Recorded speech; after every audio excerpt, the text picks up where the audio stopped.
বিষ্ণু ইসলাম একবার এক হাদিসে 7 জন সাহাবীর 7টা গুণের কথা বলেছেন, মানে তাদেরকে অ্যাপ্রিশিয়েট করেছেন। এক হাদিসে 7 জন, কয়জন? তিনি বলেন আরহামু উম্মতি বি উম্মতি আবু বকর। আবু বকরের সামনে বলতেছে, আমার এই উম্মতের মধ্যে সবচাইতে সফট হার্টেড পারসন হচ্ছে আবু বকর। নরম দিল, নরম দিল। কি দিল? এরপর বিষ্ণু বললেন ওয়া আশাদ্দুহুম ফি আমরিল্লাহি উমর। আর আল্লাহর দ্বীন বাস্তবায়নে সবচাইতে কঠোর হচ্ছে ওমরে ফারুক। সবচাইতে কঠোর, সবচাইতে কঠোর। বিষ্ণু বলেন ওমর, তুমি যদি কোনো রাস্তা দিয়ে হাঁটো, শয়তান যদি দেখে, শয়তান ওই রাস্তা রেখে দিয়ে অন্য রাস্তা দিয়ে হাঁটে।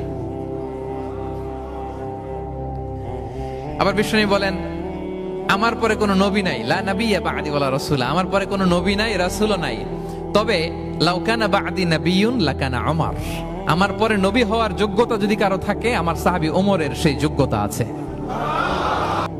ওয়া আসদাকুহুম হায়াআন উসমান, আর সবচেয়ে লজ্জাশীল ছিল আমার সাহাবীর মধ্যে কে? উনি এত লজ্জাশীল ছিলেন, উনাকে দেখে ফেরেশতারা লজ্জা পেয়ে যেত। আল্লাহ আল্লাহ, এত লজ্জাশীল, ফেরেশতারা লজ্জা পেয়ে যেত। ওয়া আকরাউহুম লিকিতাবিল্লাহি উবাই ইবনে কাব, সবচাইতে চমৎকার করে কোরআন তেলাওয়াত করতে পারত বিশুদ্ধভাবে কারীদের মতো করে, কে? উবাই ইবনে কাব। ও আফরাদুহুম যায়েদ ইবনে সাবিত, ফারায়েজের বিধিবিধান, মানে বাবা মারা গেলে সন্তান যে ওয়ারিস হয়, দ্য ল অফ ইনহেরিটেন্স, এটার ব্যাপারে এক্সপার্ট সাহাবী হচ্ছে যায়েদ ইবনে সাবিত রাদিয়াল্লাহু তাআলা আনহু। ওয়া আ'লামুহুম বিল হালালি ওয়াল হারামি মুআয ইবনে জাবাল, আর আমার সাহাবাদের মধ্যে হালাল হারামে স্পেশালিস্ট হচ্ছে মুআয ইবনে জাবাল।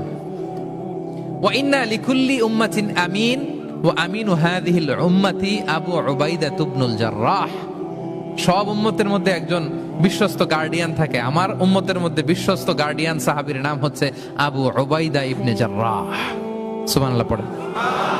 আচ্ছা, ওই সাহাবীদের সামনে দাঁড়িয়ে বিশ্বনবী যখন এই অ্যাপ্রিসিয়েশন দিচ্ছে, বলেন তো সাহাবীদের কেমন লাগতেছে?